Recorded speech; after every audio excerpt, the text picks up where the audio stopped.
Alhamdulillah alladzi bi ni'matihi tatimmu shalihat.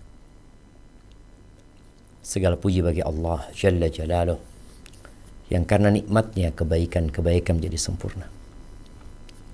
Yang karena rahmatnya niat-niat baik hamba dapat terlaksana. Allahumma salli wa sallim ala abdika wa rasulika sayyidina wa maulana Muhammadin wa ala alihi wa ashabihi ajma'in. Amma ba'd. Kembali kita berjumpa untuk melanjutkan kisah perjalanan hidup Nabi kita Muhammad alaihi salatu wassalam, sambil menyelami lautan hikmah dari perjalanan yang penuh dengan pelajaran bagi orang-orang yang mau berpikir. Di saat banyak manusia menulis biografi dia atau orang lain yang menuliskan biografi orang lain, sebagian kita belum khatam biografi Rasulullah sallallahu alaihi wasallam. Padahal setiap hari dia mengulangi syahadat itu, mengatakan asyhadu anna Muhammadan abduhu wa rasuluh. Di setiap menara di masjid-masjid yang berada di seantero dunia dikumandangkan nama Nabi Muhammad sallallahu alaihi wasallam, asyhadu anna Muhammadar Rasulullah sallallahu alaihi wasallam. Ahibati fillah, jangan pernah jenuh dan bosan untuk belajar. Walaupun mungkin sebagian merasa sudah berumur, buat apa lagi aku belajar? Aku gak mungkin jadi ustadzah, aku gak mungkin jadi ustadz. Kenapa aku harus mendalami ilmu? Ketahuilah, ilmu itu adalah ibadatus sir, adalah ibadah yang rahasia, yang memang tidak tampak oleh orang. Tapi dengan ilmumu, engkau semakin takut kepada Allah Azza wa Jalla. Dengan ilmu yang kau pelajari, engkau semakin cinta kepada Rasul sallallahu alaihi wasallam. Tidak seperti sholat yang nampak dan terlihat. Tidak seperti haji yang kita melihat pada hari-hari ini. Ribuan, puluhan ribu, ratusan ribu, bahkan jutaan manusia meninggalkan rumahnya. Mereka berkumpul di satu tempat untuk melaksanakan ibadah haji. Ibadah itu terlihat. Mereka mengeluarkan harta. Dengan fisiknya mereka berangkat. Tapi menuntut ilmu, engkau dapat ilmu, engkau hafal beberapa hadis Nabi SAW, mungkin gak ada yang tanya. Karena engkau juga tidak menjadi ustadzah yang mungkin membuat kajian. Tapi itu ibadah tersembunyi. Yarfa'illah alladzina amanu minkum walladzina utul ilma darajat. Allah mengangkat derajat orang-orang yang beriman di antara kalian. Dan yang dikasih ilmu beberapa derajat lagi. Maka berusahalah untuk menyisihkan waktu untuk belajar ilmu. Sebagaimana kita menyisihkan waktu untuk salat duha. Sebagaimana kita mengkhususkan waktu untuk salat malam. Sebagaimana kita berusaha untuk mencari waktu yang tepat. Melakukan silaturahim, berbakti sama orang tua. Maka kita juga harus punya perencanaan yang matang dalam menuntut ilmu. Kita sampai ke tahun ke-6 Hijriah. Bukan. Kita sampai ke tahun ke-7. Karena cerita yang akan kita kaji adalah cerita yang sebabnya setahun sebelumnya. Nabi alaihi salatu wassalam di tahun ke-6 Hijriah, beliau mengajak para sahabatnya untuk melaksanakan ibadah umrah. Setelah perang Khandaq, di mana kaum musyrikin datang ke kota Madinah dengan tentara bayaran, dengan sekutu-sekutunya yang berjumlah 10.000. Namun Allah Azza wa Jalla memberikan kemenangan kepada kaum muslimin. Setelah mereka dikepung hampir 1 bulan, mereka pergi karena angin yang Allah kirimkan memporak-porandakan tenda-tenda mereka, dan hati mereka pun kacau, terpecah belah. Akhirnya Nabi SAW mengatakan, al-an naghzuhum wa la yaghzuna. Mulai saat ini kita yang akan memerangi mereka, mereka tidak akan memerangi kita. Akhirnya di tahun ke-6 Hijriah bertepatan dengan bulan Dzulqa'dah. Kita sekarang berada di bulan Dzulqa'dah, insyaallah tanggal 9 Dzulqa'dah. Rasul sallallahu alaihi wasallam berangkat umrah. Tapi ternyata orang-orang kafir Quraisy tidak memperbolehkan bagi kaum muslimin untuk memasuki kota Mekah. Akhirnya terjadi negosiasi yang cukup alot, namun dengan pertolongan Allah Subhanahu wa taala terciptalah perjanjian genjatan senjata selama 10 tahun ke depan. Akan tetapi termasuk poin dalam perjanjian yang dibuat, umat Islam tetap tidak boleh umroh. Mereka pulang. Tahun depan baru mereka boleh umrah. Maka kesepakatan itu ditandatangani oleh kedua belah pihak. Akhirnya Rasulullah SAW pulang setelah beliau menyembelih onta yang beliau bawa sebagai hadi. Beliau mencukur rambutnya, beliau pulang. Setahun kemudian beliau mengajak para sahabatnya untuk melaksanakan umrah. Dan inilah yang disebut dengan umrah qadha, umrah ganti, atau umrah Hudaybiyah, umrah perjanjian ya. Nah, kita akan baca. Tafadhal. Ya. Umrah qadha. Ibnu Hajar berkata Al-Hakim dalam kitabnya Al-Iklil, berdasarkan riwayat yang mutawatir, ketika Nabi Shallallahu Alaihi Wasallam mengetahui bulan Dzulqa'dah, beliau Shallallahu Alaihi Wasallam memerintahkan para sahabat untuk melakukan umroh sebagai ganti umroh mereka yang gagal dan tidak boleh seorang pun yang ikut dalam peristiwa Hudaybiyah tertinggal. Oleh karena itu, berangkatlah para sahabat, kecuali mereka yang telah syahid, untuk melaksanakan umroh, yang jumlah mereka mencapai 2.000 orang di luar anak-anak dan kaum perempuan. Selain itu, ini juga dinamakan umroh perdamaian. Rasulullah Shallallahu Alaihi Wasallam berangkat pada tahun ke-7 Hijriah. Setelah berlalu bulan... Sebelum kita lanjutkan, jadi Rasulullah Shallallahu Alaihi Wasallam itu umroh sebanyak 4 kali menurut pendapat yang rajih. Umroh yang pertama adalah umroh tahun ke-6 Hijriah.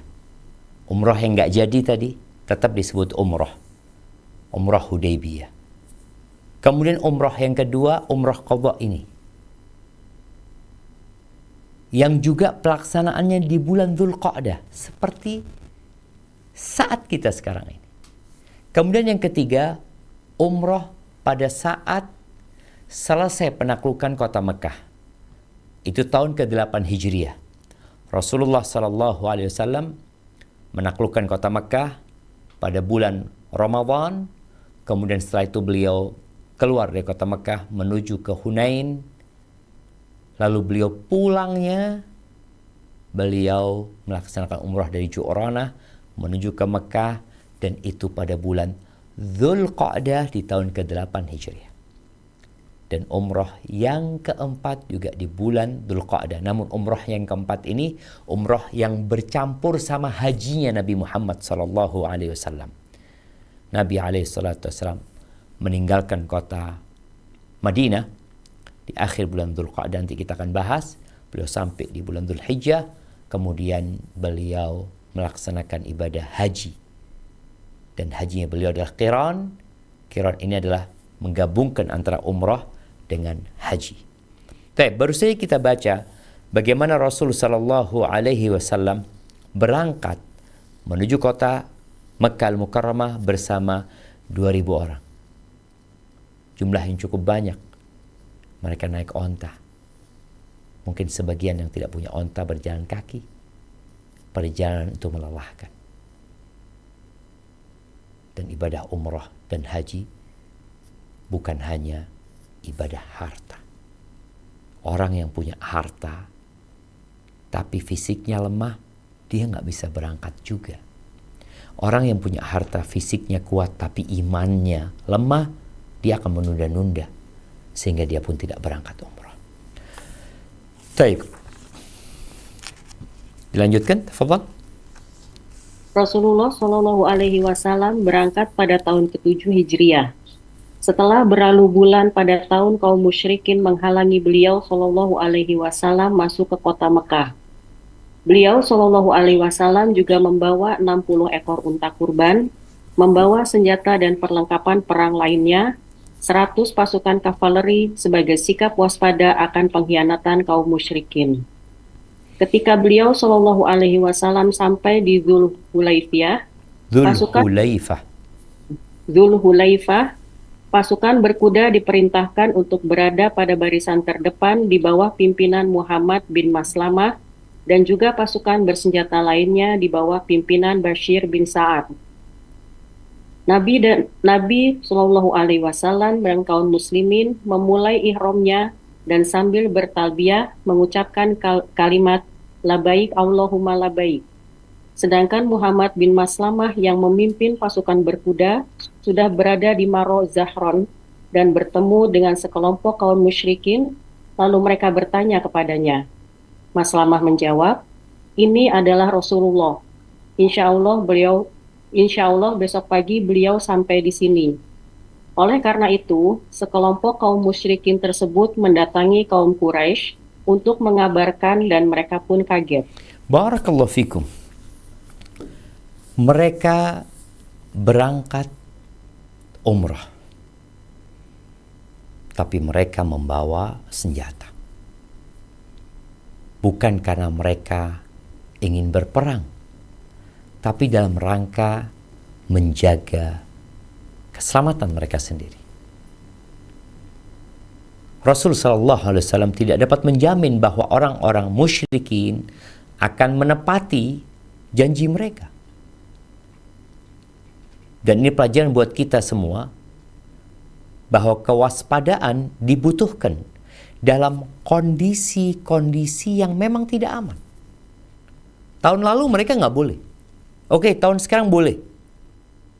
Dan boleh jadi ketika mereka tawaf, mereka diserang oleh orang-orang musyrikin. Maka Nabi SAW mempersiapkan kafilah jamaah umrah ini dengan pengawalan dan persenjataan yang mencukupi untuk keamanan mereka. Tadi disebutkan bagaimana Muhammad bin Maslamah, dia yang diperintahkan untuk memimpin 100 pasukan kavaleri, pasukan berkuda, untuk berangkat duluan. Dan ketika mereka berjumpa dengan orang-orang Quraisy di Mar Dhahran, ya, Mar Dhahran itu yang tidak jauh lagi dari kota Mekah, maka disebutkan bahwa Nabi SAW besok insya Allah sudah sampai sini. Ini pemberitahuan. Tapi yang mereka lihat, ini pasukan berkuda. Bagaimana besok Nabi SAW? Itu yang menyebabkan orang-orang Quraisy, mereka jadi kaget dan takut, jemaah. Nah, dilanjutkan. Sampailah Rasulullah Shallallahu Alaihi Wasallam di Maru Zahron, lalu beliau Shallallahu Alaihi Wasallam menempatkan persenjataannya di lembah Ya'zaj, yang terlihat dengan jelas wilayah Al-Haram atau Mekah. Dan beliau Shallallahu Alaihi Wasallam menugaskan Aus bin Khuli al-Ansori beserta 200 pasukannya untuk menjaganya. Orang-orang Quraisy Mekah pun berdatangan menuju puncak-puncak pegunungan untuk menyaksikannya. Bukan berdatangan, ya. Mereka mendaki menuju puncak-puncak pegunungan, ya. Nah, terus lanjut. Nah. Rasulullah Shallallahu Alaihi Wasallam memperlihatkan al-hadyu atau hewan kurban yang akan disembeli dalam rangka ibadah haji. Nah, itu dan ibadah haji hajinya dihapus, ya. Ibadah umroh, ya. Dan membiarkannya di Tua. Bisa dibaca footnote-nya yang dimaksud dengan lembah Ya'jaj ini? Oh. Sebuah lembah yang terletak dekat Mekah arah utara Tan'im, dan lembah Tan'im terletak di lembah Ya'jaz. Jalan yang melintas ke Madinah dengan jarak 10 km dari arah Masjidil Haram yang sekarang disebut Ya'j. Barakallahu fikum. Jadi letaknya tidak jauh dari Masjid Tan'im. Kalau kita Masjid Aisyah, yang dikenal dengan Masjid Aisyah, jaraknya tidak jauh. Nabi SAW masih berada di luar tanah haram. Karena Masjid Aisyah itu sebagai perbatasan antara tanah halal dan tanah haram, tapi sudah ada di tanah halal. Jadi Nabi SAW belum masuk tanah haram. Sebagaimana Masjid Tan'im itu masih berada di tanah halal. Di situ Nabi SAW kalau dilihat, beliau menunjukkan beberapa hal kepada Quraisy. Quraisy, mereka naik gunung, mereka mau melihat jamaah umroh yang dipimpin oleh Nabi SAW. Mereka melihat ternyata ada 200 pasukan tadi disebutkan. Ada 200 pasukan, 200 prajurit. Kalau yang naik kuda ada 100, ini ada 200 pasukan untuk menjaga. Kemudian Nabi SAW memperlihatkan di depan jemaah umroh ini al-hadi, onta-onta yang memang hendak disembelih. Dan hadi itu bukan hanya onta, boleh jadi juga kambing, domba, sapi. Itu di hadapan mereka. Kemudian hewan-hewan yang akan disembelih ini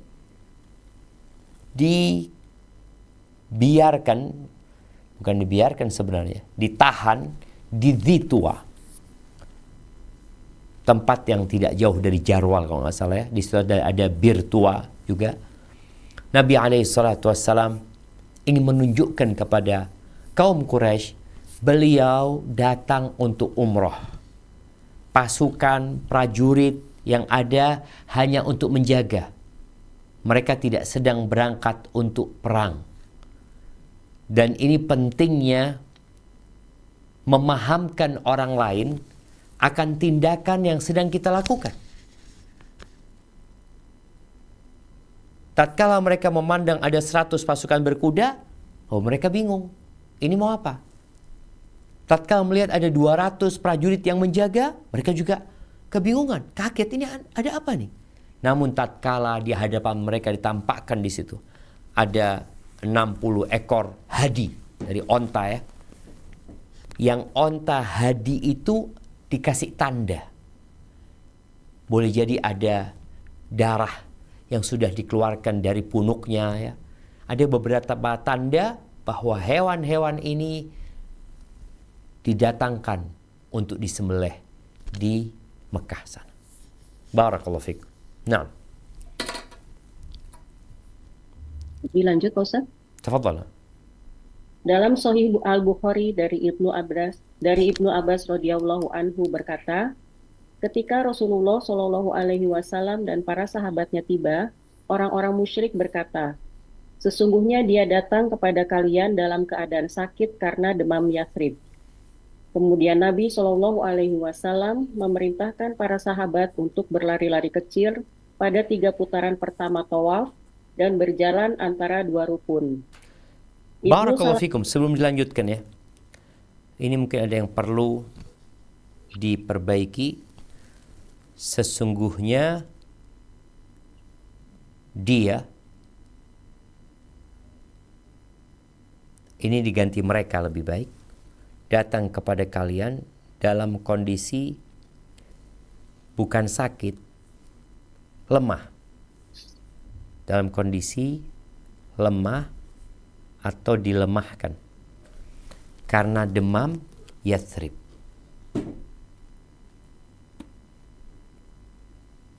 Nah, kemudian berlari-lari ini perlu diganti jemaah. Ana akan bacakan apa makna ar-ramal ya. Kalau kita lihat sekarang jemaah umroh, jemaah haji ketika tawaf, itu mereka di putaran pertama, kedua, dan ketiga melakukan ar-ramal. Banyak diterjemahkan lari-lari kecil. Ini pun kita kalau memahami nas-nas syariat dengan terjemahan, maka kita akan lari-lari kecil. Mungkin anak pun dulu juga lari-lari kecil. Namun ternyata disebutkan bahwa ar-ramal ini akan bacakan.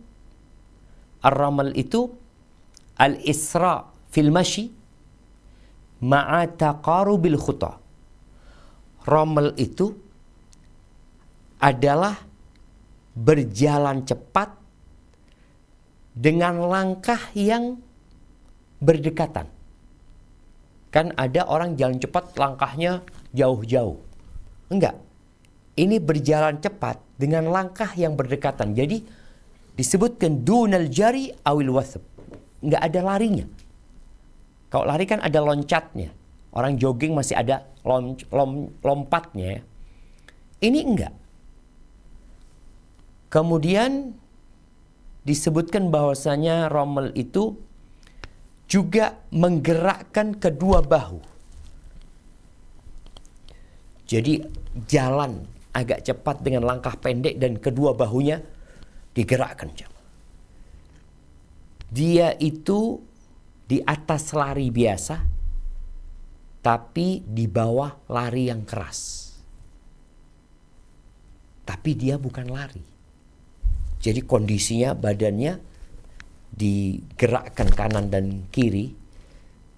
Dalam kondisi padat pun masih bisa ya. Ini untuk menunjukkan mereka sehat. Mereka kuat. Tidak seperti yang disangkakan oleh orang-orang Quraisy. Mungkin ada sebagian yang akhirnya seperti lari, tapi yang lebih tepatnya yaitu jalan dengan langkah yang pendek dan menggerakkan kedua bahu ya, kanan dan kiri. Dan ini untuk kaum laki-lakinya. Ini untuk kaum laki-laki. Kenapa untuk kaum laki-laki? Nanti kita akan lihat mereka diperintahkan untuk membuka lengan kanannya. Kalau perempuan nggak mungkin membuka lengan kanan. Nah, tafadhol dilanjutkan. Ibnu Salamah menambahkan yang bersumber dari riwayat Ayub dari Sa'id bin Zubair dari Ibnu Abbas radhiyallahu anhu berkata, ketika Nabi datang pada tahun yang disepakati untuk dibolehkan berhaji, beliau Shallallahu Alaihi Wasallam berkata, berlari-larilah kalian saat tawaf agar orang-orang musyrik melihat kekuatan kalian. Sementara orang-orang musyrik memperhatikan mereka dari arah pegunungan Uaiqian. Barakallahu fiik. Jadi ini kata berlari-larilah, mungkin ini terjemahan yang didapati ya, nggak ada terjemahan yang lain. Apa mungkin terjemahan yang tepat untuk ar-ramal ini? Untuk gerakan yang tadi udah disebutin, dia berjalan cepat dengan langkah yang pendek sambil menggerakkan kedua bahu. Itu yang namanya ramal. Mungkin terjemahannya kalian lakukanlah ramal. Lakukanlah ramal. Supaya nggak salah ya. Karena kalau dilihat berlari-larilah, akhirnya orang pada lari nanti ketika tawaf. Nah, lanjutkan.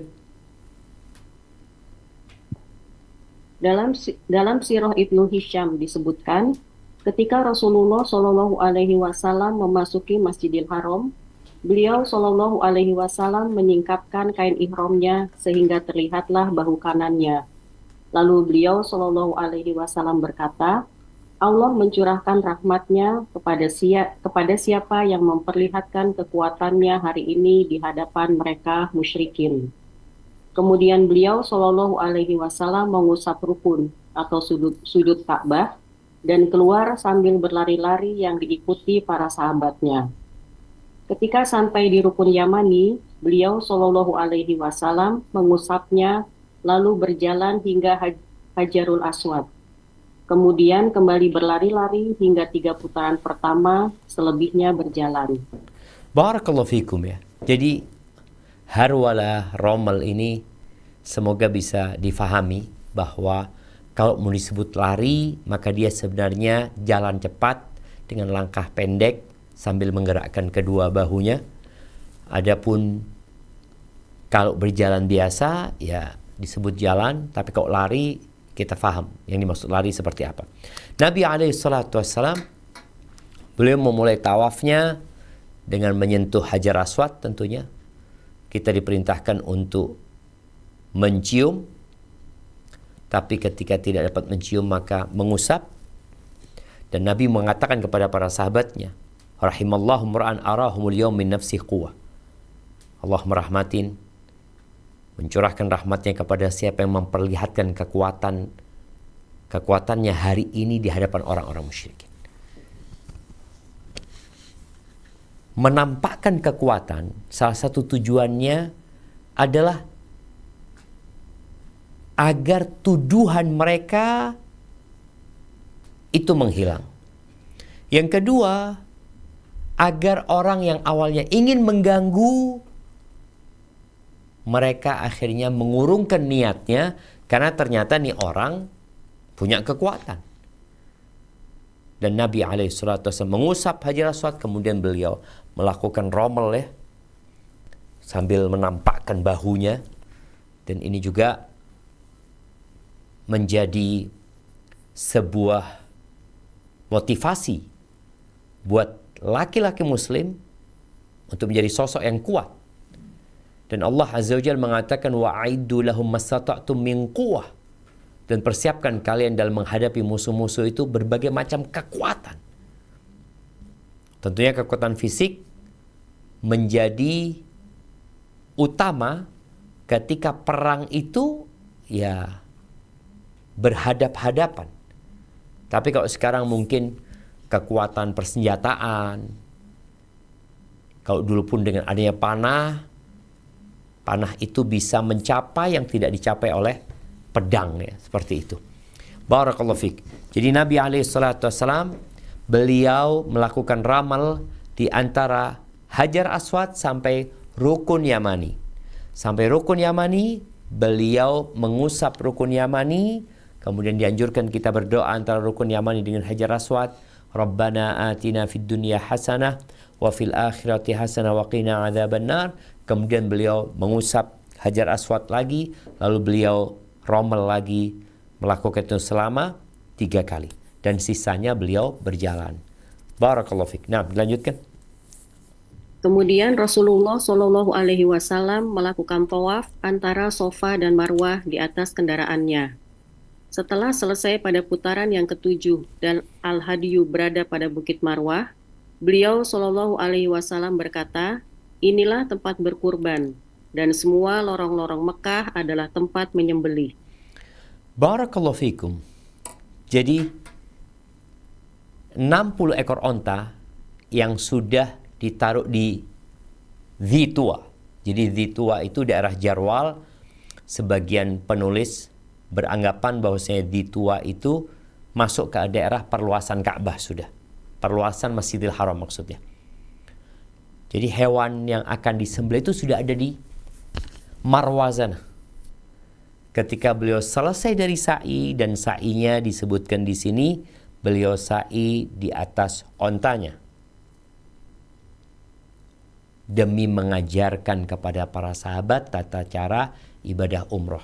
Sebagaimana pada waktu Nabi SAW tawaf, beliau di atas ontanya, beliau ingin mengajarkan kepada para sahabat tata cara tawaf yang sebenarnya. Itu ketika haji beliau. Namun ketika umroh beliau jalan. Kenapa berbeda? Ketika umroh jumlah jamaah umrohnya hanya 2.000. Ketika haji bersama Nabi SAW jumlah para sahabat lebih 100.000. Maka tentunya dibutuhkan sarana pengajaran yang berbeda. Namun kita lihat di sa'inya Nabi SAW disebutkan beliau sa'i naik kendaraannya dari Sofa, dimulai dari Sofa, kemudian ke Marwah, kemudian ke Sofa lagi, ke Marwah, kemudian ke Sofa lagi, ke Marwah, ke Sofa sampai 7 kali. Jadi 3,5.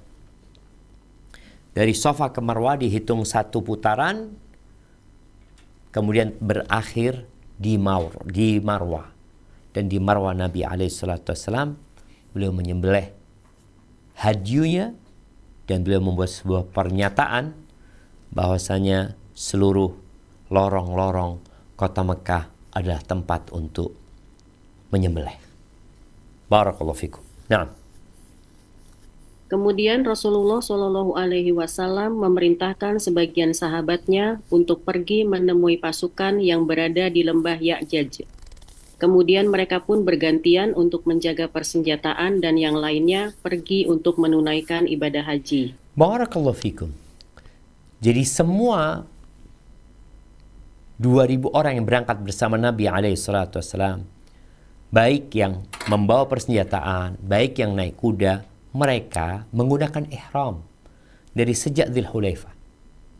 Mereka mau melaksanakan ibadah umrah. Namun karena mereka harus menjaga persenjataan, maka mereka menunggu giliran. Selesai Nabi SAW umrah, maka digantilah dengan orang-orang yang sudah selesai umrah ini, dan para sahabat yang belum umrah, mereka baru masuk ke dalam kota Mekah untuk melaksanakan tawaf, sa'i, kemudian tahallul. Baik, lanjutkan. Dalam Sahih Al-Bukhari diceritakan, ketika beliau Shallallahu Alaihi Wasallam telah memasuki kota Mekah dan telah berakhir masa kunjungannya, kaum musyrikin datang kepada Ali seraya berkata, "Katakan kepada temanmu Muhammad, kamu harus meninggalkan tempat kami karena batas waktunya sudah berakhir." Barakallahu fikum. Ketika baca nama Muhammad, jangan lupa untuk bersalawat kepada Nabi SAW. Diulang Pak Ustadz. Ya, diulang. Katakan kepada temanmu Muhammad Shallallahu Alaihi Wasallam, kamu harus meninggalkan tempat kami karena batas waktunya sudah berakhir. Kemudian Nabi Shallallahu Alaihi Wasallam pun keluar untuk meninggalkan Mekah. Namun tiba-tiba Putri Hamzah memanggilnya, "Ya paman, ya paman." Lalu Ali membawanya dan berkata kepada Fatimah, "Rawatlah putri pamanmu dan bawalah dia." Namun Zaid dan Ja'far juga menginginkannya, sehingga terjadilah keributan di antara ketiganya. Ali berkata, "Aku lebih berhak karena dia adalah putri pamanku." Ja'far berkata, "Aku lebih berhak karena dia adalah putri pamanku dan bibinya adalah istriku." Zaid berkata, "Aku lebih berhak karena dia adalah putri saudaraku atau keponakanku." Kemudian Rasulullah Shallallahu Alaihi Wasallam. Kok ada keponakanku di terjemahannya? Iya. Dihapusin. Putri saudaraku, karena Z dijadikan saudara sama Hamzah. Siap? Kemudian Rasulullah Shallallahu Alaihi Wasallam memutuskan bahwa dia ikut kepada bibinya seraya berkata, "Bibi dari pihak ibu, kedudukannya seperti ibu." Selain itu, beliau Shallallahu Alaihi Wasallam juga berkata kepada Ali, "Kamu keluargaku dan aku pun keluargamu." Sedangkan kepada Ja'far, beliau Shallallahu Alaihi Wasallam berkata, "Kamu paling menyerupai akhlakku dan fisikku." Selain itu kepada Zaid, beliau Shallallahu Alaihi Wasallam berkata. Jadi namanya bukan Zaid. Zaid. Nah. Selain itu kepada Zaid, beliau Shallallahu Alaihi Wasallam berkata, "Kamu saudara kami dan pemimpin kami." Pemimpin ini diganti ya. Diganti teman setia kami atau keluarga kami. Maula. Barakallahu fiik. Baik, ahibati fillah. Di sini bagaimana orang-orang musyrikin mengusir Rasul sallallahu alaihi wasallam. Karena perjanjian sudah ditetapkan, Rasulullah Sallallahu Alaihi Wasallam dan kaum muslimin memiliki waktu untuk melaksanakan ibadah umrah hanya 72 jam, 3 hari waktu mereka. Setelah itu mereka harus pergi, dan Nabi pergi SAW. Dan orang-orang beriman itu harus menepati perjanjian yang dibuat di antara mereka. Walaupun terkadang ada perjanjian yang mengandung kezaliman kepada kita, sebagaimana perjanjian Hudaybiyah. Tapi Nabi SAW memenuhinya. Ada peristiwa yang menarik dalam kejadian umrah qadha ini, di mana di sana tahu-tahu ada yang memanggil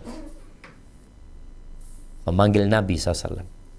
Ya am, wahai paman, wahai paman. Ternyata dia adalah putrinya Hamzah yang masih kecil. Digendonglah sama Ali bin Abi Thalib. Lalu Ali berkata kepada Fatimah, rawatlah dia. Dia anak pamanmu, dan bawalah dia. Terjadi keributan. Keributan untuk kesusahan. Keributan dalam rangka capek, lelah, letih merawat anaknya orang. Bukan karena mereka tidak punya anak. Ali bin Abi Thalib punya anak, Zaid punya anak, Ja'far punya anak. Kita tahu ada orang yang akan merawat anak orang ketika dia nggak punya anak, dia akan butuh sama anak sehingga dia menjadi orang tua asuh. Ini enggak, mereka semua memiliki anak. Tapi mereka berlomba-lomba dalam kebajikan. Akhirnya keributan itu diputuskan sama Nabi SAW tentang siapa yang lebih berhak untuk merawat putrinya Hamzah. Ja'far. Ja'far sama Ali kedudukannya sama. Ja'far bin Abi Thalib, Ali bin Abi Thalib. Jadi dua orang ini sama kedudukannya. Zaid, dia dipersaudarakan dengan Hamzah. Dia adalah maula. Maula itu mantan budak yang dibebaskan. Kelebihan yang dimiliki Ja'far ternyata di istrinya. Istrinya Ja'far itu adalah saudara ibunya putrinya Hamzah. Maka akhirnya Nabi SAW memutuskan anak itu dirawat oleh Ja'far. Namun bagaimana cara Nabi SAW untuk mengambil hati semua sahabat ini agar tidak ada sakit hati, agar mereka ridho dengan keputusan yang sudah ditetapkan? Maka Nabi SAW berkata kepada Ali, anta minni wa ana minka. Berkata kepada Ja'far, engkau yang paling menyerupai rupamu dan akhlakmu. Kemudian berkata kepada Zaid dengan ucapan yang membuat Zaid pun tenang menerima keputusan dari Nabi Muhammad sallallahu alaihi wasallam. Baik, dilanjutkan. Dalam perjalanan pulang saat berada di wilayah Sorof, Rasulullah Shallallahu Alaihi Wasallam menikahi Maimunah binti Harith, kemudian melanjutkan perjalanannya hingga sampai di Madinah. Iya, nama tempatnya Saraf ya, Saraf, wilayah Saraf. Nabi SAW menikah dengan Maimunah bintul Harith. Dan subhanallah ya, kita bicara pernikahan Nabi SAW dengan wanita yang lainnya, itu tentunya memiliki banyak hikmah.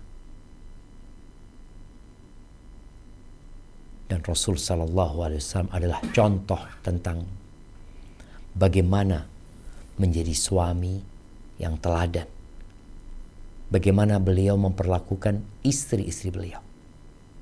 Dan pernikahan Nabi SAW dengan wanita yang lainnya bukan menjadi isyarat beliau tidak setia. Beliau adalah laki-laki yang paling setia kepada istri-istri. Namun memang jamaah, pergerakan feminisme yang menuntut persamaan antara laki-laki dengan wanita, yang salah satu dampaknya apa yang kita lihat sekarang.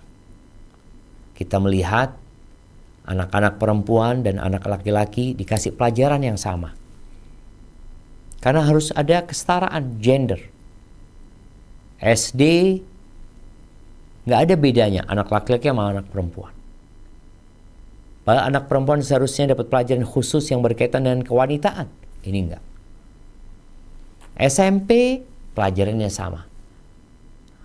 SMP 1, SMP 2, SMP manapun ya. Mata pelajaran ditetapkan sama kurikulumnya antara laki-laki dan wanita. Kemudian ketika SMA juga sama. Ketika kuliah sama. Ini dampak dari gerakan feminisme. Padahal dua insan ini berbeda. Mereka diciptakan bukan untuk bersaing, tapi mereka diciptakan untuk saling melengkapi. Bagaimana akan saling melengkapi kalau ternyata mereka dapat pelajaran yang sama? Perempuan memiliki kekhususan. Allah ciptakan rahim di tubuh dia. Dia mengalami menstruasi setiap bulannya. Kenapa? Ya, Allah sayang sama mereka. Dan Allah menciptakan mereka memang untuk mendampingi kaum laki-laki. Dan kemudian Nabi SAW setelah beliau menikah dengan Maimunah bintul Harith, beliau melanjutkan perjalanan menuju ke kota Madinah Nabawiyah. Tapi apa hikmah dari Umratul Qadha ini? Kalau bicara hikmah, insya Allah sudah banyak yang bisa kita petik dari cerita tadi. Tapi karena banyak manusia yang kadangkala membaca cerita hanya sekedar untuk menyenangkan hati, sehingga dia lupa untuk menyimpulkan dan memetik hikmah-hikmah yang banyak dan indah. Kita akan baca hikmah ini. Tafadhalina. Hikmah atau pelajaran yang bisa dipetik. Pelajaran yang dapat dipetik dari Umrah Qadha adalah sebagai berikut. 1. Umrah Qadha adalah gambaran dari kemenangan kaum muslim atas kaum musyrikin. Umat Islam dapat memasuki kota Mekah untuk tawaf, sa'i, dan menampakkan syiar-syiar ketauhidan di hadapan kaum musyrikin Quraisy tanpa dapat berbuat apa-apa. Gambaran kemenangan ini semakin jelas ketika kita membandingkan dengan permulaan dakwah. Pada saat itu, kaum muslimin tidak dapat menampakkan keislamannya dan tidak dapat membacakan sepotong ayat pun dari Al-Quran Al-Karim. Namun, pada saat Umrah Qadha, mereka dapat melakukan talbiyah, tawaf, sa'i dengan aman dan tenang. Barakallahu fikum ya. Nah, sebagai tambahan sebelum kita mengkaji tentang hikmah ini, Maimunah bintul Harith, dia adalah istri terakhir Nabi Muhammad SAW. Artinya wanita terakhir yang dinikahi oleh Nabi Muhammad SAW. Taib, berkaitan dengan Umrah Qadha yang disebutkan gambaran kemenangan kaum muslimin atas kaum musyrikin, betul. Karena selama ini umat Islam diperangi oleh orang-orang kafir Quraisy. Selama 6 tahun nggak bisa masuk ke kota Mekah. Tahun ke-7 mereka bisa masuk ke kota Mekah. Dan berita ini tersebar di seantero Jazirah Arab. Kaum muslimin bukan hanya umrah, tapi mereka sholat juga tentunya di Masjidil Haram. Mereka punya waktu yang cukup untuk menikmati Masjidil Haram. Waktu yang cukup untuk melihat Ka'bah yang sudah 7 tahun mereka tidak lihat. Mereka dapat menikmati juga duduk di pelataran Masjidil Haram. Walaupun pada saat itu di sekitar Ka'bah ada 360 berhala yang mengelilingi. Tidak ada satupun berhala yang dihancurkan oleh Nabi dan para sahabatnya SAW. Padahal dakwah Nabi dakwah tauhid. Kenapa berhala-berhala tidak dihancurkan? Bukankah mereka sudah melihat kemungkaran di hadapan mereka? Tapi kenapa dibiarkan? Di sini menjadi pelajaran buat kita semua bahwa mengingkari kemungkaran tidak boleh menimbulkan kemungkaran yang sama atau kemungkaran yang lebih besar. Dan Nabi pada saat itu alaihi salatu wassalam masuk bukan sebagai penguasa, tapi masuk sebagai jemaah umroh yang sudah terikat perjanjian dengan orang-orang Quraisy. Baik, lanjutkan. 2. Senjata yang dibawa oleh Rasulullah Shallallahu Alaihi Wasallam dan menempatkannya di Ya'jaz yang dekat dengan Mekah adalah sebagai sikap waspada akan adanya pengkhianatan kaum musyrikin. Dari sini kita harus sikap waspada dan hati-hati, terutama pada situasi dan kondisi dikhawatirkan akan terjadi pengkhianatan dan serangan mendadak dari kaum kafir. Barakallahu fikum ya. Jadi tawakal itu bukan berarti kita tidak melakukan tindakan apa-apa. Kita masih ingat tentang seorang sahabat yang bertanya kepada Nabi SAW tentang ontanya. Apakah aku ikat atau aku biarkan dan aku tawakal kepada Allah SWT. Ternyata Nabi SAW mengatakan, iqilha wa tawakkal. Engkau ikat kemudian serahkan sama Allah SWT. Jadi seorang muslim kadang-kala dia membawa senjata atau dia di rumahnya mengunci pintu pagarnya, memasang CCTV, itu dalam rangka kehati-hatian. Dan sekali lagi, itu tidak bertentangan dengan tawakal. Tawakal itu amalan hati, usaha itu amalan raga yang perlu kita lakukan. Yang ketiga. Dibenarkannya memancing kemarahan kaum musyrikin. Sesungguhnya Rasulullah Shallallahu Alaihi Wasallam ketika mengetahui apa yang diucapkan kaum musyrikin bahwa kaum muslimin dalam keadaan sakit akibat demam Yathrib, beliau Shallallahu Alaihi Wasallam memerintahkan para sahabat untuk berlari-lari kecil dalam tawafnya. Sakit itu diganti mungkin lemah ya. Nah, dibaca lagi. Dibenarkannya memancing kemarahan kaum musyrikin. Sesungguhnya Rasulullah Shallallahu Alaihi Wasallam ketika mengetahui apa yang diucapkan kaum musyrikin bahwa kaum muslimin dalam keadaan lemah akibat demam Yathrib, beliau Shallallahu Alaihi Wasallam memerintahkan para sahabat untuk berlari-lari kecil. Ustaz tetap berlari-lari kecil aja. Ini masalahnya ya. Kita kalau berlari-lari ini terjemahannya akhirnya orang lari-lari nantinya. Mungkin di dalam kurung rommel ya. Melakukan rommel. Nah. Beliau Shallallahu Alaihi Wasallam memerintahkan para sahabat untuk melakukan rommel dalam tawafnya agar kaum muslimin melihat betapa gagah dan kuatnya agar kaum musyrikin melihat betapa gagah dan kuatnya kaum muslimin dan kemarahan mereka terpancing. Penulis Zadul Ma'ad berkata, Rasulullah Shallallahu Alaihi Wasallam selalu berusaha untuk memperdayakan orang-orang kafir sebisa mungkin. Dan pendapat ini diperkuat oleh Ibnu Katsir dan Asy-Syami. Subhanallah jamaah. Ini sebuah pelajaran penting buat kita. Tentang bagaimana seorang muslim hidup berhadapan dengan orang-orang non-muslim. Jadilah engkau orang yang kuat. Kuat secara fisik, kuat secara ekonomi. Jadi kalau ada muslim yang kaya, yang kemudian dia banyak membantu pesantren, sekolahan, bangun masjid, perbuatannya nggak disukai loh sama orang-orang kafir. Jadi tujuan kita kadangkala ya yang jelas mencari keridhaan Allah Subhanahu wa taala. Tapi di antara yang membuat Allah ridha adalah membuat orang-orang kafir itu jadi marah gitu loh, nggak suka. Tapi kalau ada seorang muslim yang jadi juara, anggap juara matematika, tapi muslim yang taat ya, maka mereka nggak suka. Atau di dunia olahraga pun, di mana ada kompetisi, kalau pemenangnya seorang muslim, ini kalau kita bicara kompetisi yang diperbolehkan, pemenangnya muslim, itu nggak suka loh orang-orang kafir.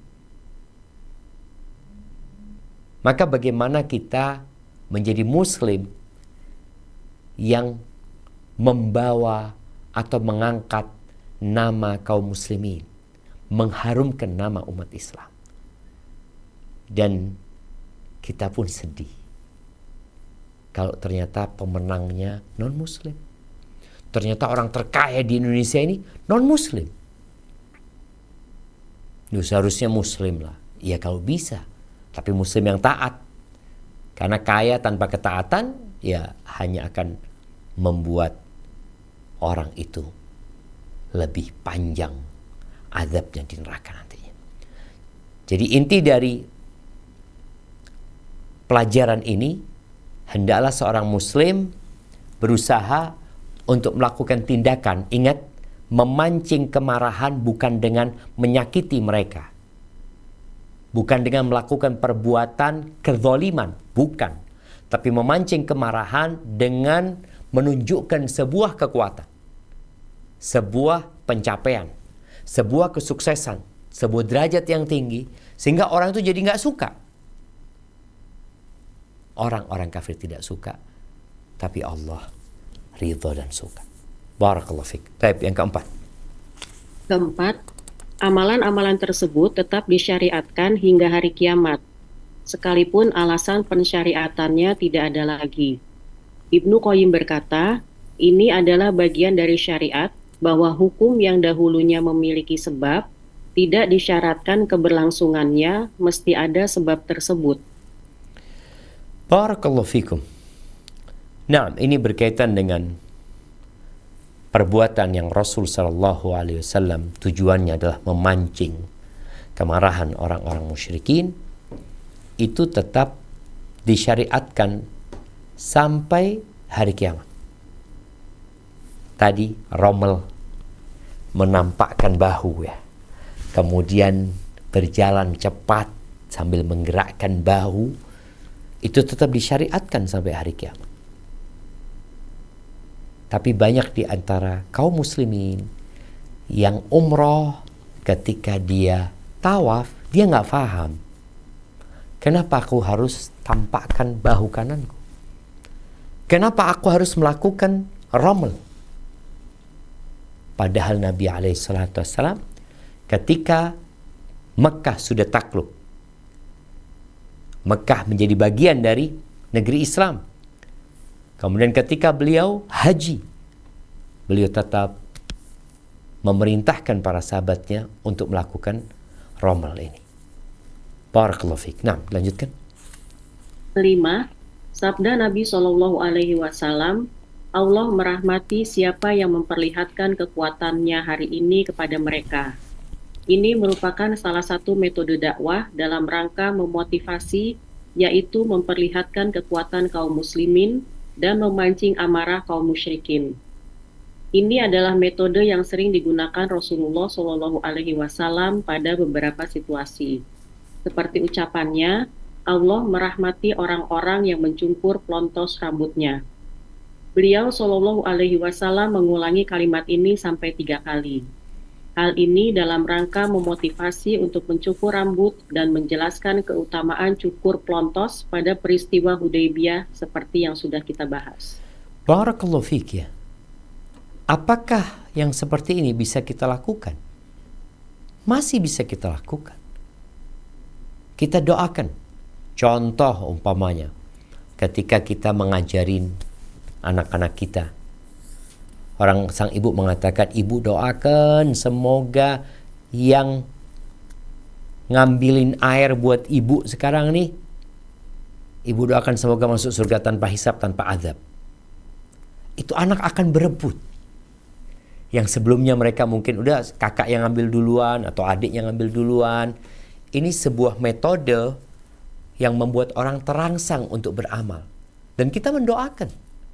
Kalau doa Nabi SAW, insya Allah dikabulkan sama Allah Jalla Jalla. Kalau kita berharap Allah kabulkan doa kita.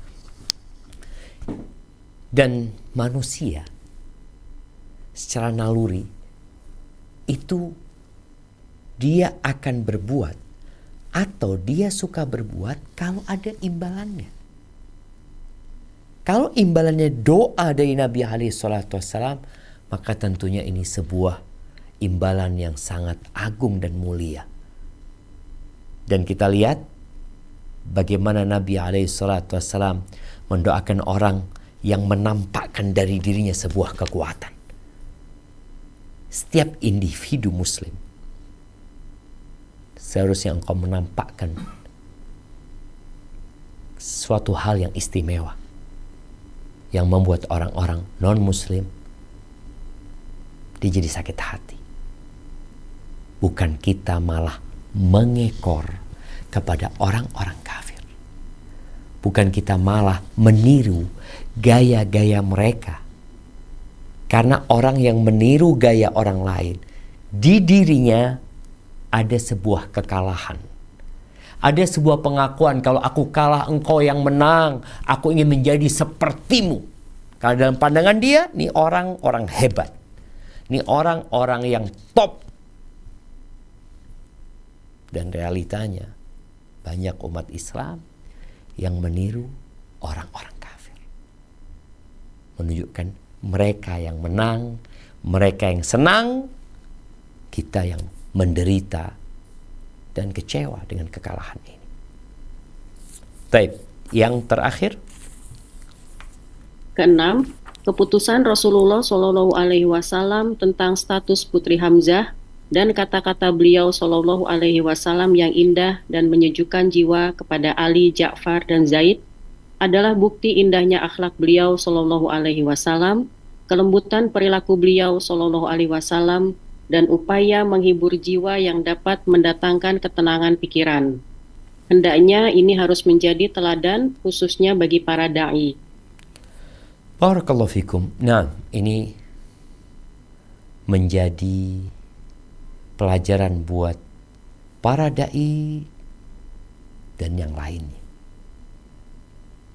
Sebagai orang tua, hendaklah engkau menjadi penengah yang menyejukkan hati. Jangan sampai anak-anak melihat orang tuanya pilih kasih. Ya, secara cinta mungkin berbeda cinta seorang ibu kepada 8 anaknya. Tapi menampakkan pilih kasih itu bencana. Ketika terjadi keributan di antara anak-anaknya, maka tengahi mereka. Setelah itu berikan pujian kepada anak-anak itu. Mungkin dianggap ya ini barangnya fulan ya. Tapi sampaikan, engkau Masya Allah, engkau baik hati, engkau orang yang selalu mengalah kepada adikmu. Berikan sesuatu yang menyebabkan dia tenang dan tidak menuntut hal lainnya. Itu beberapa hikmah ya dari kisah umrah qadha ini. Ada hikmah lainnya di cetakan yang baru. Jadi kalau di cetakan lama ini hanya ada 6 hikmah. Di cetakan yang baru itu subhanallah ada 13 hikmah jemaah. Insyaallah sebagian hikmah itu kita akan kaji pada kesempatan yang akan datang. Anak akan sebutkan. Kalau memang sudah ada pertanyaan, silahkan untuk dibacakan. Jazakillah khair. Baik Pak Ustadz, jazakumullahu khairan atas ilmu yang disampaikan kepada kami. Semoga Allah mudahkan dan mudahkan kita untuk dapat memahami dan mengamalkannya serta mendapatkan hikmah dari sejarah tadi. Pertanyaan pertama Pak Ustadz. Assalamualaikum Ustadz. Saya mau bertanya, apabila saya mendengar berita buruk tentang si A, saya mendengar berita buruk dari si A tentang si B yang belum tentu benar dan saya belum tabayun ke B. Apakah saya mendapat dosa dan hukuman apabila saya tanpa mencari tahu dan tabayun kepada si B dan langsung menyebarkan ke banyak orang, sehingga banyak yang percaya dan langsung benci kepada B? Bagaimana cara bertobatnya Pak Ustadz? Jazakumullahu khairan. Barakallahu fiik. Ahibati fillah. Allah Azza wa Jalla mengatakan, wa qul li'ibadi yaqulu allati hiya ahsan. Anak kepingin ayat ini kita baca. Coba ditampilkan ya, supaya kita lebih berhati-hati ya.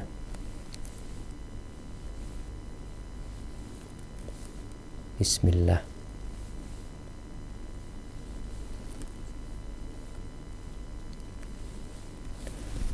Naam.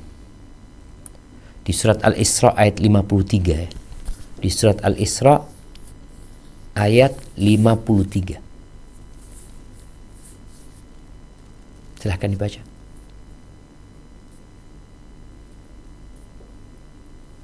A'udzu billahi minasyaitonir rajim. Wa qul li'ibadi yaqulu allati hiya ahsan. Ahsan. Ahsan. Inna syaitana yanza'u bainahum. Afwan. Inna syaitana yanzagu bainahum. Inna syaitana kana lil insani aduwwum mubina. Aduwwam mubina. Barakallahu fiik. Nah. Dan katakanlah kepada hamba-hambaku, hendaklah mereka mengucapkan perkataan yang lebih baik atau benar. Sesungguhnya setan itu menimbulkan perselisihan di antara mereka. Sesungguhnya setan itu adalah musuh yang nyata bagi manusia. Barakallahu fiik. Ahibati fillah. Dalam bermuamalah, dalam bergaul, dalam berbicara, kita diperintahkan untuk memilih kata-kata yang paling baik. Kenapa? Karena ada setan yang sedang ingin merusak hubungan di antara kita. Jadi kesalahan memilih kata-kata yang kemudian muncul istilah salah faham, itu membuat panjang ceritanya. Dan di situ ada campur tangan setan agar dua manusia ini tidak baikan. Gara-gara salah ngomong. Enggak, dia salah faham sebenarnya. Bukan itu yang aku maksudkan. Apabila kata-katamu memiliki banyak makna dan bisa ditafsirkan dengan penafsiran yang salah, maka tinggalkan kata-kata itu. Cari kata-kata yang lain. Dan ketika berbicara kita juga harus berpikir, kata-kataku ini bermanfaat atau tidak? Ada gunanya atau tidak? Karena Rasul sallallahu alaihi wasallam mengatakan, man kana yu'minu billahi wal yaumil akhir falyaqul khairan aw liyasmut. Barang siapa yang beriman kepada Allah dan hari akhir, hendaklah dia berkata yang baik atau diam. Kembali kepada pertanyaan. Si A sama si B. Kita dapat berita tentang si B dari si A. Terus, kenapa kita sebarkan? Kenapa kita percaya sama si A tentang si B? Apa tujuan si A menceritakan? Kalau si A menceritakan kejelekan si B, kita tegur, engkau melakukan ghibah. Oh, enggak, si A dalam rangka mentahdzir agar kita berhati-hati. Tunggu dulu. Siapa engkau? Sehingga engkau menyuruh aku waspada, hati-hati terhadap si B. Benar tidak berita yang kau katakan? Terus ternyata kita menyebarkan kepada orang-orang. Kalaupun benar, kita diperintahkan untuk menutupi aib saudara kita. Kok ini malah kita sebarkan? Ada kondisi kita sedang memberitahu orang supaya tidak dekat-dekat dengan si B. Oh, si B ini hati-hati ya. Si B ini kerjanya utang ke sana kemari, dia tidak bayar. Agar tidak ada lagi korbannya, lain lagi ceritanya. Tapi sekarang kalau ternyata engkau sudah menyebarkan dan ternyata beritanya tidak benar, maka cara menebus dosamu, engkau minta maaf kepada dia dan engkau mulai menyebarkan tentang berita yang baik tentang si B. Sambil engkau doakan si B terus. Semoga dengan itu dia memaafkan dan kesalahan-kesalahanmu dihapuskan. Hadza wallahu a'lam bissawab. Nah, Pak Ustadz, jazakumullahu khairan atas jawaban dan nasihatnya. Pertanyaan berikutnya, Assalamualaikum warahmatullahi wabarakatuh. Waalaikumsalam warahmatullahi wabarakatuh. Pak Ustadz, saya ibu dari 3 orang anak. 2 bulan yang lalu, anak ketiga saya meninggal dunia di usia 14 bulan. Hidup saya seperti kehilangan semangat. Sampai saat ini, saya masih dibayangi perasaan bersalah. Saya merasa belum bisa memenuhi kebutuhannya dengan baik, merasa belum merawatnya dengan baik, merasa belum bisa membahagiakan anak ketiga saya itu. Saya sempat merasa marah dan kecewa dengan takdir Allah. Saya sudah diuji dengan 3 kali keguguran, sudah diuji dengan kesulitan ekonomi, diuji dengan suami. Kenapa Allah masih ambil anak saya yang jadi pelipur hati ini di kala sedih?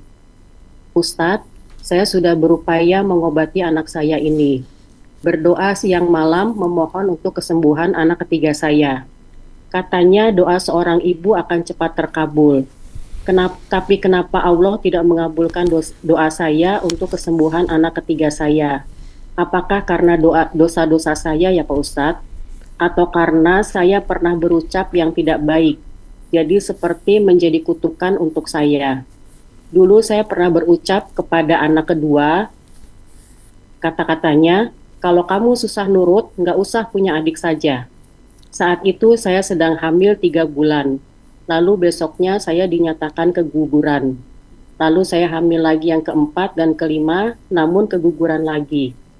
Alhamdulillah saat hamil yang keenam berhasil selamat, tapi sayangnya Allah hanya menitipkan dia sampai usia 14 bulan saja. Apakah karena ucapan saya terdahulu, Allah ambil lagi anak saya, sehingga anak kedua saya benar-benar tidak bisa memiliki adik. Saya ingin sekali umroh untuk melupakan kesedihan saya. Saya ingin lebih dekat dengan Allah, tapi apa daya saya. Mohon pencerahannya Pak Ustadz agar hati saya bisa tenang. Jazakumullahu khairan. Barakallahu fiik. Yang pertama, kalau ada orang yang masih menyalahkan Allah atas keputusannya, berarti orang itu belum kenal sama Allah Subhanahu wa taala. Allah itu Maha Pengasih dan Maha Penyayang. Allah Azza wa Jal telah menetapkan segalanya untuk kebaikan manusia. Tapi karena kita memiliki ilmu yang dangkal, sehingga muncullah pemikiran-pemikiran yang menjurus kepada menyalahkan Allah Subhanahu wa taala. Baik, kembali kepada pertanyaan dari ibu tersebut. Tadi ibu itu menyebutkan beberapa musibah yang menimpa dia. Keguguran berapa kali, kemudian suami mungkin yang kurang baik, kesulitan ekonomi. Dia lupa dengan nikmat Allah Subhanahu wa taala. Dia lupa Allah memberikan kedua mata kepadanya. Allah memberikan kedua telinga yang dengannya mendengar. Allah memberikan 2 tangan dengan 5 jari setiap tangan, yang dengannya dia bisa menulis barusan. Allah berikan kepadanya anak 1, 2. Di saat ada orang-orang yang sampai mati gak dikasih anak sama Allah Subhanahu wa taala. Jadi ada orang-orang yang lupa dengan nikmat yang Allah berikan. Kemudian dia merasa hidupnya tidak pernah senang. Dan alhamdulillah, penanya tadi menyadari bahwa sepertinya karena dosa-dosanya. Ya, kita banyak dosanya. Dan ujian itu datang untuk menghapuskan dosa. Sampai dosa pun dengan musibah dihapuskan. Itu kalau engkau sabar dengan takdir Allah Subhanahu wa taala. Kalau tidak, musibah yang datang jadi azab buat dirimu. Dan seorang ibu, seorang wanita secara umum, memang mereka kurang pandai bersyukur. Laki-laki juga banyak yang kurang pandai bersyukur. Tapi dalam kondisi pertanyaan tadi, bagaimana sang ibu menjadikan anaknya yang tidak nurut, itu dia membuat penawaran kepada dia. Kalau engkau tetap gak mau nurut, kau sulit mau nurut, kau gak perlu punya adik lagi. Yang akhirnya boleh jadi karena ucapan ini gak punya adik dia. Gak punya adik. Gak punya adik. Siapa yang menderita? Ibunya. Engkau berpikir, oh dia akan menderita kalau gak punya adik. Ternyata ibunya yang menderita. Ihdar lisanak, maka dikatakan ihdar lisanak, ya, ada sebuah ungkapan mengatakan hati-hati kau ngomong. Lalu kau dikasih balak gara-gara omongan.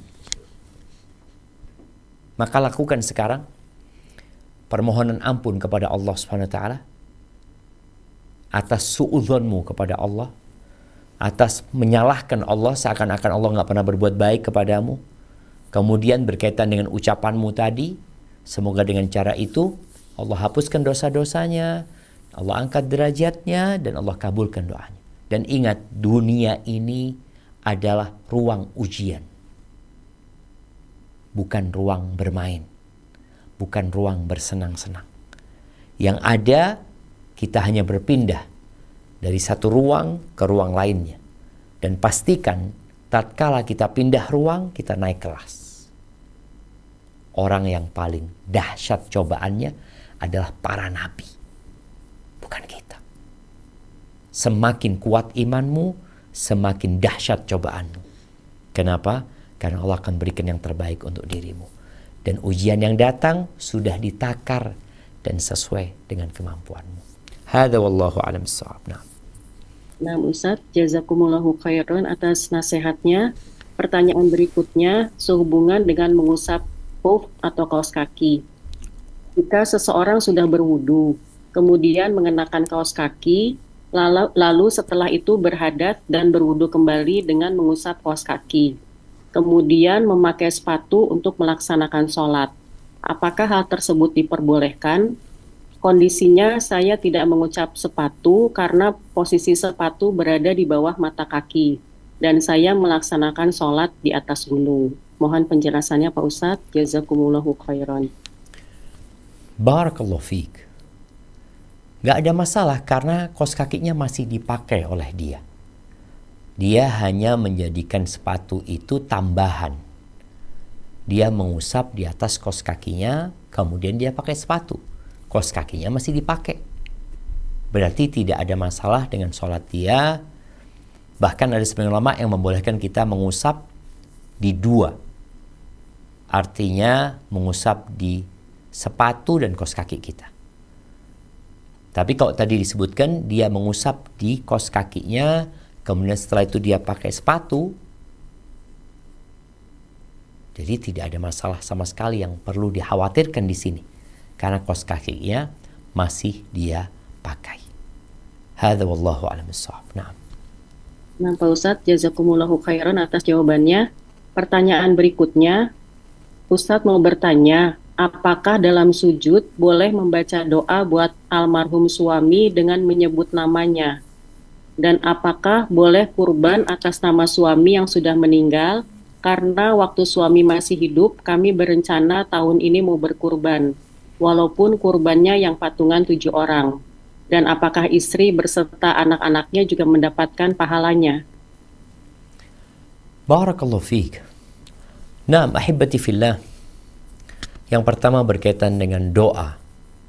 Kita mendoakan orang lain dalam sholat kita dengan menyebutkan namanya. Dilihat dulu doanya dengan bahasa Arab atau bukan. Kalau pakai bahasa Arab, insya Allah aman. Allahumma ghfir li zawji, umpamanya. Gak disebut nama pun, disebutkan suamiku umpamanya, itu sudah cukup. Tapi kalau doanya dengan bahasa Indonesia, di sini ada perselisihan dia antara para ulama. Walaupun ada sebagian yang membolehkan, tapi lebih berhati-hati. Kalau engkau bisa bahasa Arab, tentunya hendaklah dengan bahasa Arab. Kalau engkau tidak bisa bahasa Arab, boleh tetap mendoakan dengan bahasa Indonesia, namun lebih berhati-hati engkau doakan di luar sholat, keluar dari khilaf yang ada di antara para ulama. Adapun berkaitan dengan kurban, kalau tadi yang berkorban sebenarnya bukan suami, karena suami sudah meninggal dunia. Yang berkorban adalah istri tapi dinamakan suami. Apakah sudah mencukupi buat istri dan anak-anaknya? Wallahu a'lam ya. Ana nggak tahu dalam masalah ini. Karena yang berkorban sebenarnya bukan suaminya. Istri yang berkorban hanya diatasnamakan suami yang sudah meninggal dunia. Kalau boleh seorang berkorban untuk orang lain, itu diperbolehkan. Orang tua kita yang sudah meninggal atau suami yang sudah meninggal. Kemudian ada pertanyaan tambahan tadi berkaitan apakah mencukupi sehingga mereka dapat pahala. Insya Allah kalau sang istri yang berkorban, dia dapat pahala niatnya. Dia dapat pahala niatnya. Kalau pahala korbannya, ya untuk suami. Seperti orang yang bersedekah ya. Orang bersedekah 1 juta diniatkan buat ibunya. Maka pahala sedekah itu diberikan kepada ibunya. Dia dapat pahala apa? Dia dapat pahala niat. Karena dia yang meniatkan untuk ibunya. Hadza wallahu a'lam bissawab. Nah, Pak Ustadz, jazakumullahu khairan atas jawabannya. Pertanyaan berikutnya, Ustadz, bagaimana puasa Ramadan orang yang sholat lima waktunya hanya 1 kali atau 2 kali sehari? Hanya sholat Jumat saja, lalu sering gibah, menghina orang lain dan adu domba. Apakah pahala puasanya habis meskipun puasa Ramadan full 30 hari dari azan subuh sampai maghrib? Subhanallah jemaah. Yang pertama, innamal a'malu binniyat. Semua amalan itu harus ada niatnya. Wa innamal likulli imri'in ma nawa. Dan orang akan mendapatkan apa yang dia niatkan. Ada orang puasa sebulan penuh, tapi nggak dapat pahala apa-apa. Ini belum bicara pahala yang akan diambil oleh orang-orang yang kita zalimin. Ini belum tentu puasanya ada pahalanya. Nabi SAW mengatakan, Rubba sa'imin hadzuhu min siyamihi al-ju' wal-atash. Banyak orang puasa hanya mendapatkan lapar dan haus dari puasanya. Man lam yada' qaula zur, barang siapa yang ketika dia berpuasa tapi dia tidak meninggalkan riba, dia tidak meninggalkan omongan-omongan palsu, perbuatan-perbuatan bodoh, maka Allah nggak butuh dia meninggalkan makan dan minum. Makan dan minum itu halal. Hanya ketika puasa dia disuruh untuk menahan dirinya untuk tidak makan dan minum. Tapi yang namanya riba, menipu, berbohong, itu sepanjang tahun 24 jam kali 360 hari itu haram. Maka kalau pertanyaan tadi, apakah dia akan tetap dapat pahala? Wallahu a'lam bishawab.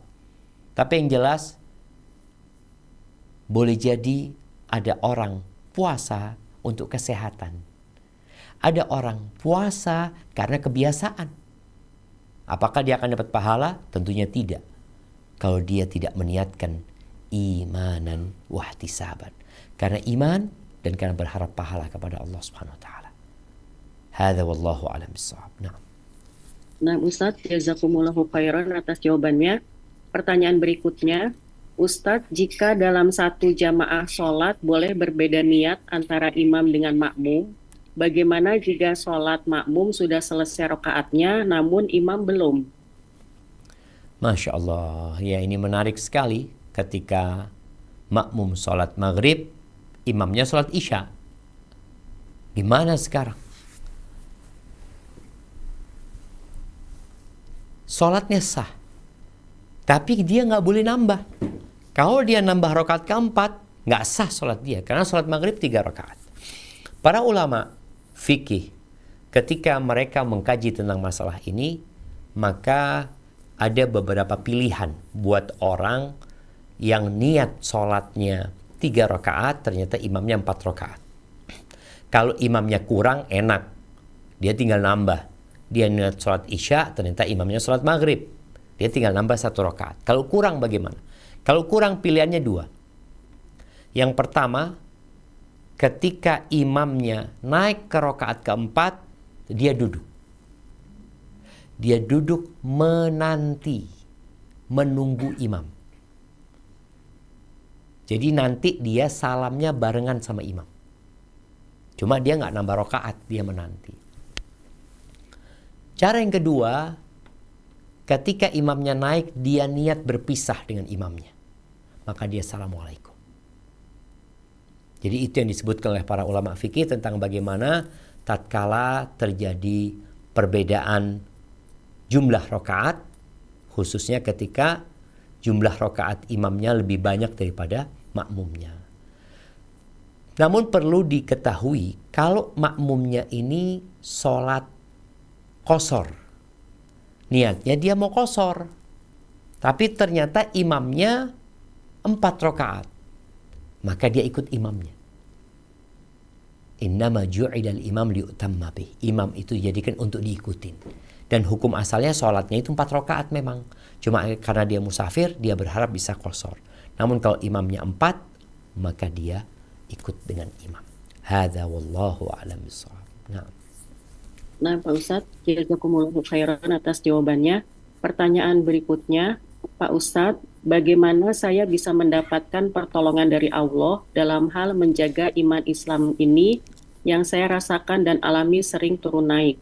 Dan bagaimana cara saya terhindar dari prasangka buruk kepada orang lain, terlebih buruk sangka kepada Allah Azza wa Jalla? Jazakumullahu khairan. Barakallahu fiik. Kalau bicara pertolongan Allah subhanahu wa ta'ala, inna rahmatallahi qaribun minal muhsinin. Rahmat Allah itu dekat dengan orang-orang yang suka berbuat baik. Maka berusahalah untuk menolong orang lain, berbuat baik kepada orang lain. Karena wallahu fi aunil abdi ma kana al-abdu fi auni akhihi. Allah itu akan selalu menolong hambanya selama hambanya suka menolong orang lain. Jadi tatkala hamba itu suka membantu orang lain, menolong orang lain, berbuat baik sama orang lain, insya Allah Allah akan membantu dia. Jadi hamba ini nggak boleh menjadi orang yang individualisme, yang hanya memikirkan diri dia sendiri. Berbuat baiklah kepada orang lain dengan berharap keridhaan Allah Jalla Jalaluh. Yang kedua, engkau butuh doa. Kita tuh kadang-kala doanya kurang. Dan orang yang merasa sudah berdoa berarti dia masih belum maksimal. Maka apa yang harus dilakukan? Perbanyak doa. Maksimalkan doa kita ketika sholat. Iyyaka na'bud wa iyyaka nasta'in. Ihdinas siratal mustaqim. Hadirkan hati kita tatkala membaca doa tersebut. Sehingga Allah Subhanahu wa taala mengabulkan doa kita. Baca juga doa ya muqallibal qulub tsabbit qalbi ala dinik. Ya musarrifal qulub sarrif quluban ala ta'atik. Kemudian yang kedua, lakukan tindakan-tindakan yang membuat kita jadi lebih kuat imannya. Salah satunya membaca Al-Quran. Baca Quran dengan artinya. Perbanyak zikir, jangan salah berkawan. Karena kadang-kala kawan juga membuat iman kita semakin lemah. Berkaitan dengan berburuk sangka sama Allah Subhanahu wa taala atau kepada manusia dan kepada Allah Subhanahu wa taala. Tak kenal maka tak sayang. Maka kunci agar engkau berbaik sangka sama Allah, Allah itu maha baik banget. Allah itu lebih baik sama kita daripada orang tua kita. Allah itu lebih baik kepada kita daripada orang yang paling cinta kepada kita. Tapi kadangkala tatkala musibah datang, karena kita materialistis, hilang harta kita, hilang kesenangan kita, kita berpikir, oh Allah, kok melakukan itu kepada aku? Padahal kita lihat, ada orang yang dibelah perutnya, ada orang yang diamputasi kakinya. Apakah pemotongan kakinya karena dokter nggak suka sama dia? Apakah dibelah perutnya kemudian dikeluarkan tumor dari tubuhnya karena tidak suka sama dia? Atau karena ingin kebaikan buat dia? Maka musibah-musibah yang datang, boleh jadi tanda cinta Allah kepada kita. Agar kita kembali kepada Allah, mensyukuri nikmat-nikmat Allah yang lainnya. Adapun berburuk sangka sama manusia, hukum asalnya kita nggak boleh kecuali ada bukti, ada indikator yang menyebabkan kita akhirnya berburuk sangka. Tapi kalau nggak ada, maka tutup matalah. Doakan orang-orang itu. Boleh jadi orang-orang yang kau berburuk sangka sama dia masuk surga lebih dulu daripada dirimu. Hadza wallahu a'lam bishawab. Itu mungkin yang dapat kita kaji pada kesempatan kali ini. Kurang lebihnya mohon maaf. Yang benar dari Allah Jalla Jalaluh, yang salah dari diri ana pribadi. Allah dan Rasul terbebaskan dari kesalahan itu. Jazakumullah khairan. Ana kembalikan ke moderator kita. Ana mohon undur diri. Wassalamualaikum warahmatullahi wabarakatuh.